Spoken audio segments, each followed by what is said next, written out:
Сәлем достар, менің есімім Алинур. Бүгін біз бұл сабақта ағылшын тілін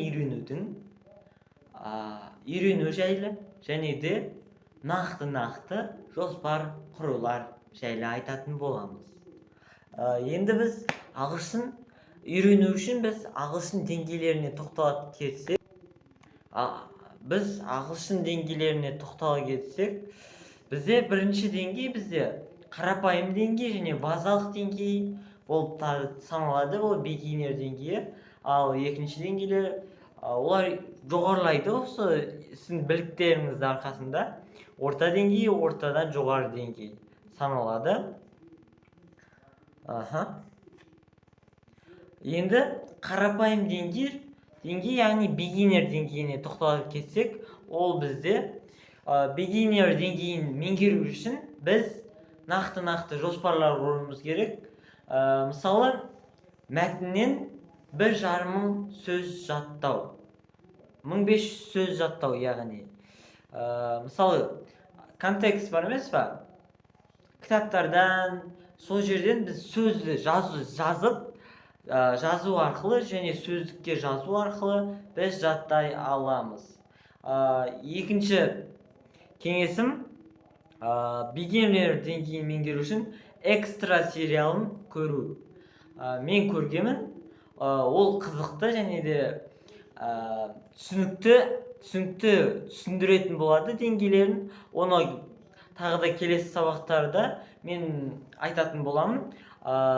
Үшінші кеңесім present simple, past simple, future simple. Осы ағылшын тілінде 12 шақ бар, бірақ біздің өмірімізде қолданатын осы 3 шақ. Осы 3 шақты жақсылап меңгересіздер. Сол кезде сіздерде beginner деңгейі қалыптасады. Яғни сіздер сөздерді түсіне аласыздар, адамдармен қарым-қатынас жасай аласыздар, адамдармен қарым-қатынас жасап сөйлесе аласыздар. Енді екінші деңгей, орта деңгейге тоқталатын болсақ, бізде орта деңгейді меңгеру үшін біз мәтіннен 1000 сөзді жаттауымыз керек. Ағылшынша және де ағылшынша 10 фильм көруіміз қажет. 10 фильмді мен кеңес беремін. Ол фильмдерді, мысалы, YouTube-тан көрсеңіз, сіз субтитрді қосып көрсеңіздер. Және де ол әрбір сөзді, фильмдерді толыққанды талдаңыз. 30 минутыңыз, 1 сағат уақыт бөліңіз күніне. 1 сағат бөліп, білмейтін сөздеріңізді, соның ішіндегі білмейтін сөздеріңізді сөздікке жазып, аудармасын жазып, отырсаңыздар, сіздерден бір жақсы нәтиже шығады. Және де сөйлесетін достар табу. Сөйлесетін достар табу үшін, мысалы, әлеуметтік желілер бар, Instagram желісі, Telegram деген желілерде шетелдік достар тапсаңыздар болады. Мен алғашында ағылшын тілін меңгеру үшін мен чат-рулетка, білесіздер ғой бәріңіздеріңіз, сода мен чат-рулеткада ағылшын мемлекет таңдаған кезде ағылшын мемлекетін таңдадым. Сол кезде ағылшын адамдармен сөйлесіп, өзімнің деңгейімді жақсартқан болатынмын. Енді біз жоғары деңгейге тоқталатын болсақ, жоғары деңгей intermediate, яғни S1 деңгейі, ең жоғары деңгей болып саналады. Бұл жолғы деңгей толық меңгеру үшін сіздер өміріңізді тек қана ағылшын тілге бөлуіңіз керек. Мысалы, Google-дан сіз қазақша мәліметтер іздейсіздер ғой. Сол қазақша мәліметтерді сіз ағылшынша жазуыңыз керек, ағылшынша іздеуіңіз керек. Және де 1500 фильм көруіңіз керек. Мысалы, ол фильмдерді, мысалы, жеңіл тілде, басында жеңіл тілде қарасаңыздар, мысалы, мультфильмдер ағылшынша, соларды көрсеңіздер жақсы жақсы результат нәтиже береді. Енді ютубтан ағылшынша ақпарат көп іздеңіздер. Тек қана ағылшынша ақпараттарды көріп отырыңыздар. Мысалы ағылшынша жаңалықтар, соларды бақылап іздестіріп отырыңыздар.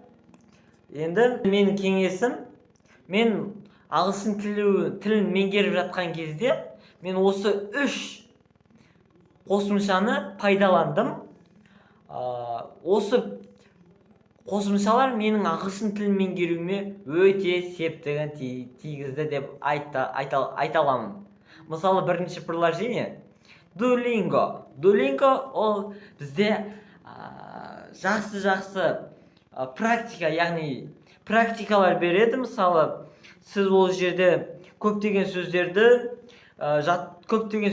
есте сақтай аласыздар, жаттыға аласыздар. Ол жерде көп сатыдағы writing, speaking, listening дегендей сатыдағы қамтылған. Солар арқылы өздеріңіздің ағылшын деңгейлеріңізді дамыта аласыздар. Енді екінші қосымша ол AnyLand. Бұл приложенияларды сіз Play Market'тен жүктей аласыздар. AnyLand бұл приложение ағылшынша кітаптар, соның ішінде ағылшын кітаптарды оқи аласыздар, ағылшынша жаңалықтарды көре аласыздар, ағылшынша ютубпен көріп, олардың аудармасы бірден шығып тұрады. Сіздер солай талқылап жазып отыра аласыздар. Үшінші қосымша бізде Listen English Practice. Яғни бұл жерде сізде listeningіңізді дамытады. Бұл жерде аудиолар болады, сол аудиоларды тыңдау арқылы сіз тест жасайтын боласыз. Солай арқылы сіз өзіңіздің есту қабілетіңізді, ағылшынша сөздерді оқу қабілетін меңгере аласыздар. Рахмет, көргендеріңізге рахмет. Алда қазақша контентті қолдап кетіңіздер. Алда менің қосымша сабақтарым болады, 50 сабақтан тұратын. Соларды жайлап өтетін боламын. Ол тақырыптарда, сабақтарда бізде verb, am, is, are, сол тақырыптарды қамтитын болады. Қазақша каналға қолдау беріп, лайк басып, подписация басып кетіңіздер. Келесі сабақта кездескенше сау болыңыздар.